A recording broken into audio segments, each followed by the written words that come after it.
Nananabik siyang malaman kung gaano kalaki ang diferensya ng Legendary Plus kumpara sa ordinaryong Legendary. Matapos ang upgrade, tumaas ng 10 level ang requirement ng armas. Ngunit kasabay nito ay biglang sumipa paitaas ang base stats ng espada.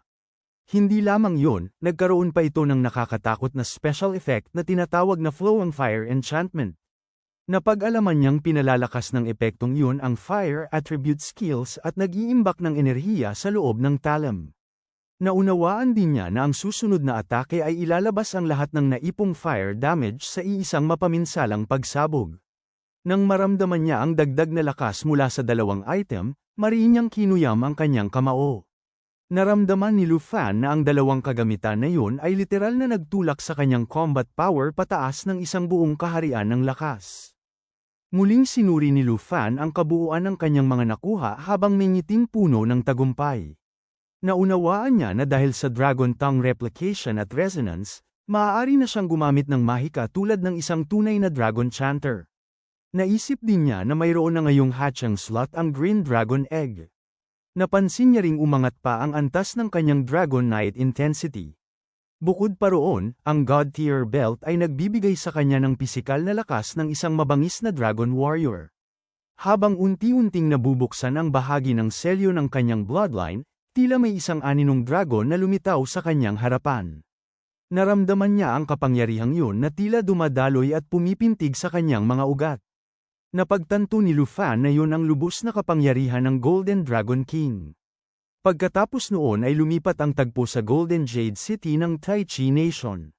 Sa loob ng National Trial Arena, malakas na umalingaw-ngaw ang tinig ng tagapag-anunsyo. Ipinahayag ng announcer na nakabalik na ang kampyon, si Lu Fan, ang kinatawan ng Dragon Country. Biglang nagsigawan ng mga tagahanga nang lumitaw siya. Nagsiksikan ang mga ito upang masilayan ang kanilang iniidolo. Ipinakita ng mga mamamayan ng Dragon Country ang kanilang matinding paghanga at pananabik. Samantala, ang mga mamamayan ng mga karibal na bansa ay halos magngit-ngit sa galit. Hindi nila matanggap ang pagkatalo at puno ng puot nilang hinanap ang kanilang Crown Prince. Dahil naamoy ng mga reporter ang mainit na balita, agad nilang pinalibutan si Lu Fan na parang mga peteng. Sunod-sunod silang sumugod upang tanungin siya tungkol sa mga napatay niya sa loob ng trial. Pinilit nilang kunin ang kanyang reaksyon hinggil sa pagpatay sa 3 katao. Nais din nilang malaman kung may mensahe siya para sa pamilyang Kim matapos ang nangyari.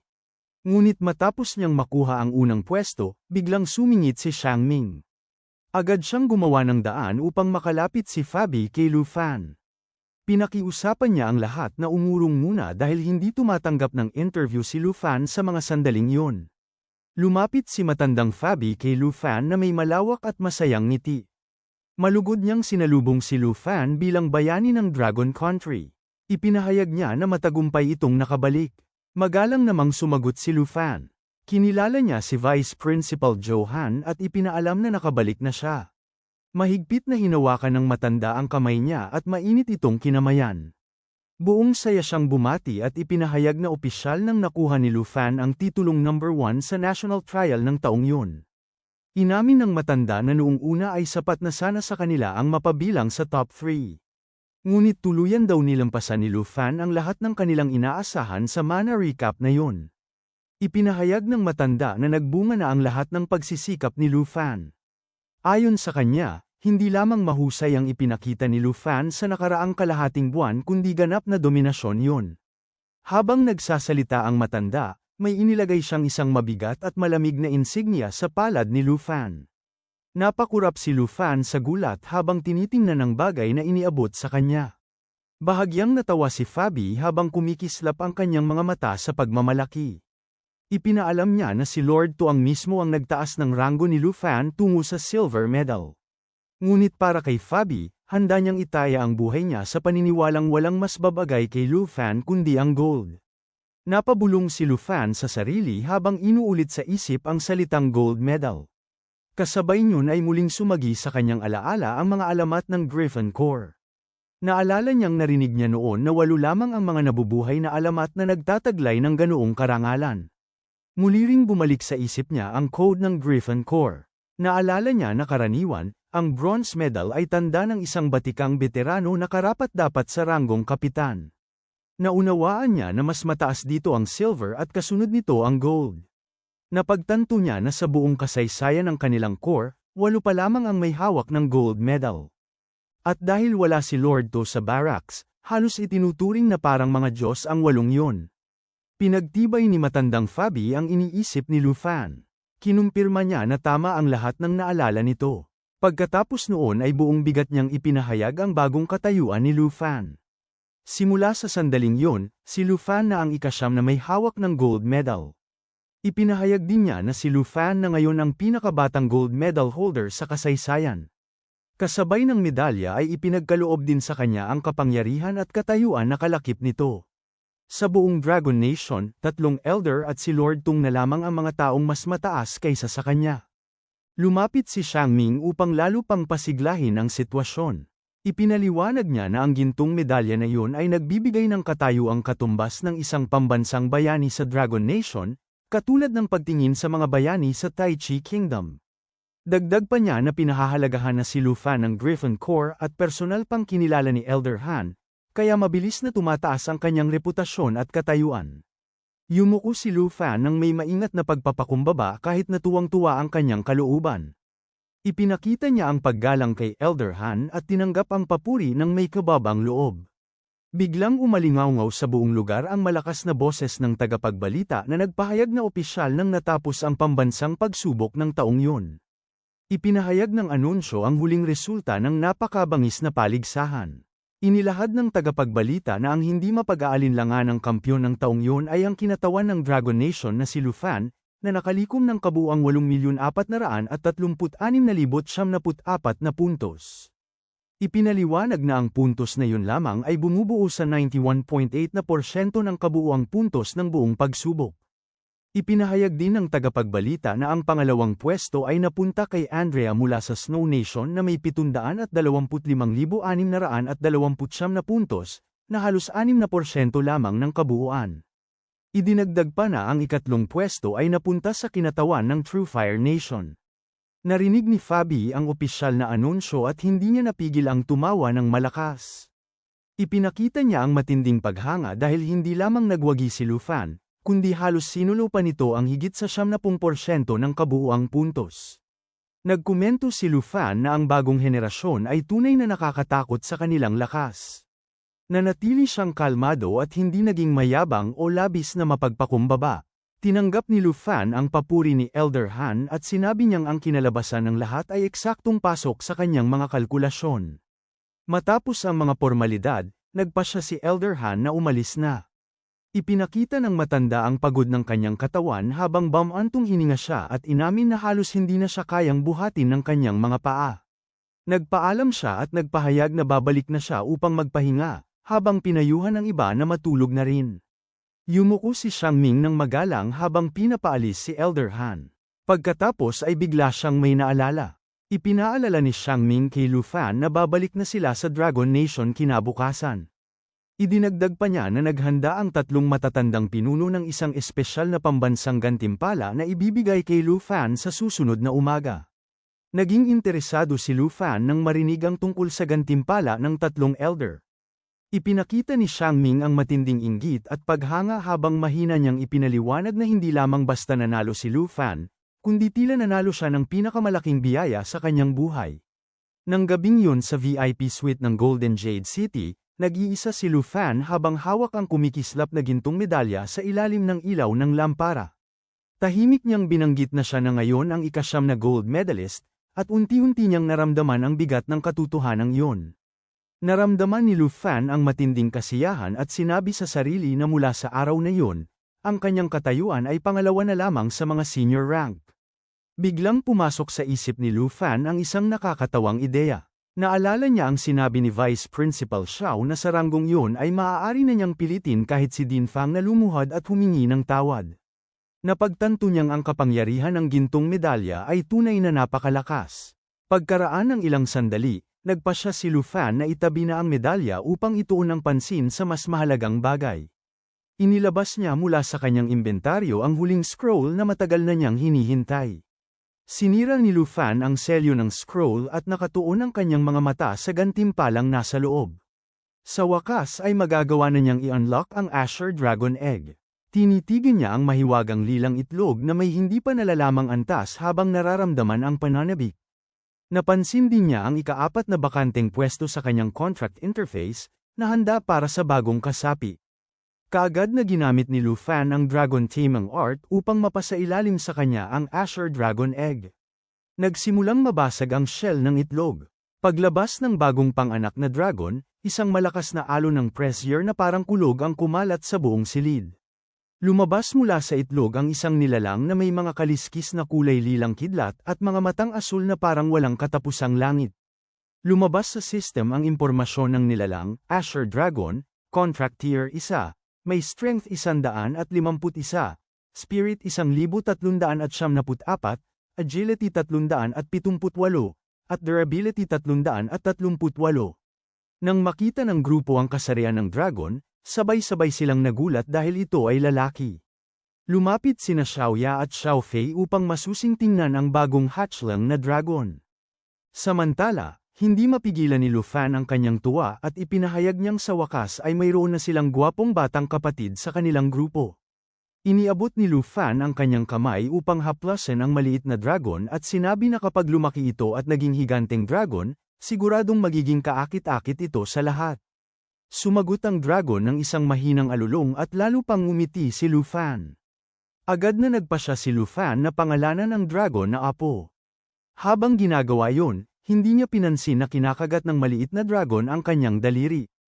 Hindi nagustuhan ni Xiaoya ang ugali ng dragon kaya agad siyang nakipag-away dito, na nagdulot ng magulong eksena. Sinubukan ni Xiao Fei na paghiwalayin ng dalawa at pigilan ang gulo. Napabuntong hininga si Lu Fan habang napapakamot sa ulo.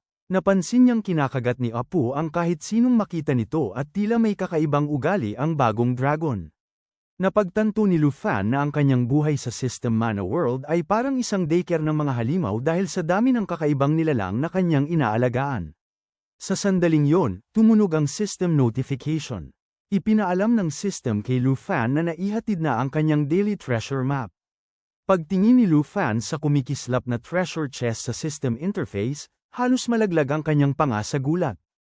Napagtanto niya na matagal na mula nang huli siyang makakita ng isang god-tier treasure map. Samantala, sa kanlurang hangganan ng Dragon Nation, sa isang liblib na pavilion sa loob ng Yei Family Estate, nakaupo ang isang babae sa tabi ng lawa habang elegante niyang binabasa ang holographic news tungkol sa pambansang pagsubok. Ang babaeng yun ay si Ye Wuan. Hindi nagulat si Ye Wuan nang makita ang balitang unang pwesto si Lu Fan. Alam niyang walang magiging problema si Lu Fan dahil sa mga sandatang ibinigay niya rito, kaya ang tagumpay ay tila isang pormalidad lamang. Biglang nawala ang kanyang ngiti nang magkaroon siya ng marahas na pag-ubo. Tiningnan niya ang dugo sa kanyang palad at napuno ng galit at kawalan ng magawa ang kanyang mga mata. Napagtanto ni Ye Wuan na napakalupit ng mga pamamaraan ng royal family laban sa kanya. Biglang dumating ang isang steward na halatang nagmamadali at puno ng takot. Ipinahayag ng steward na may masamang balita dahil bumalik na naman ang mga emisaryo ng royal family. Sumimangot si Ye Wuan habang lumalakas ang kanyang aura at tinanong kung ano na naman ang pakay ng mga ito. Ipinaliwanag ng steward na patuloy pa ring inaangkin ng royal family ang Cloudwater Mountain. Nagliyab sa galit si Ye Wuan nang marinig yon. Ipinaalala niyang halos isang siglo ng pag-aari ng Ye family ang bundok, ngunit patuloy pa rin itong inaangkin ng royal family bilang dahilan upang tuluyang lunukin ang kanilang pamilya. Ipinahayag din ng steward ang kanyang galit at sinabi na alam ng royal family na tila dragon na walang ulo ang Ye family ngayon. Dahil dito ay paulit-ulit nilang sinasamantala ang pamilya at patuloy na kinukuha ang kanilang mga yaman habang ginagamit ang mga lumang utang bilang dahilan upang hindi sila palayain. Tumayo si Ye Wuan habang malamig ang tingin at puno ng paghamak sa aristokrasya. Naisip niya kung paanong ang dating marangal na West Border clan ay bumaba sa ganitong kahihiyang gawain. Pagkatapos ay nagtanong siya tungkol sa Long family at kung may sagot na ba ang mensaheng ipinadala sa kanila. Kinakabahang sumagot ang servant na nananatiling tahimik ang Long family at wala pa ring tugon. Mas lalo pang nagalit si Ye Wuan at malakas niyang hinampes ang mesa. Tinawag niya ang Long family na mga walang utang na loob at inilarawan silang parang isang grupo ng mga lobo. Dahil sa matinding galit, sumakit ang kanyang dibdib at muli siyang umubo ng dugo. Agad siyang inalalayan ng butler at nakiusap na pakalmeyin niya ang sarili dahil hindi na kaya ng kanyang katawan ang matinding emosyon. Pinunasan ni Ye Wuan ang dugo sa kanyang labi at ngumiti ng malamig. Nag-utos siya na ihanda ang sasakyan dahil pupunta siya mismo sa royal family upang personal na makita kung gaano sila kakapal ang mukha. Kinahapunan ng araw na yon, mataas sa ulap, sinusuri ni Lu Fan ang database ng mga bagong lumitaw na secret realms. May isang pangalan na agad nakatawag ng kanyang pansin, ang Death Sand Sea, isang level 70 pataas na lugar na may nightmare difficulty.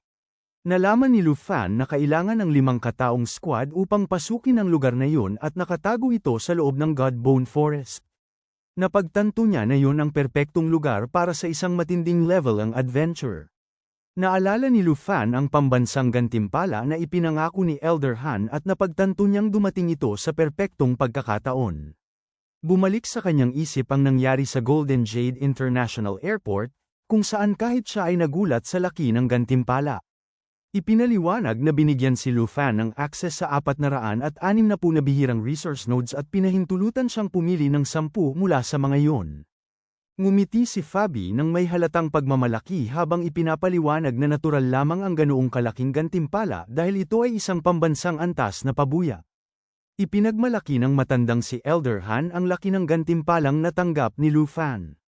Ipinaliwanag niya na ang 460 na realm na yun ay personal na sinaliksik ng mga elite ng Long Nation mula sa iba't ibang panig ng mundo.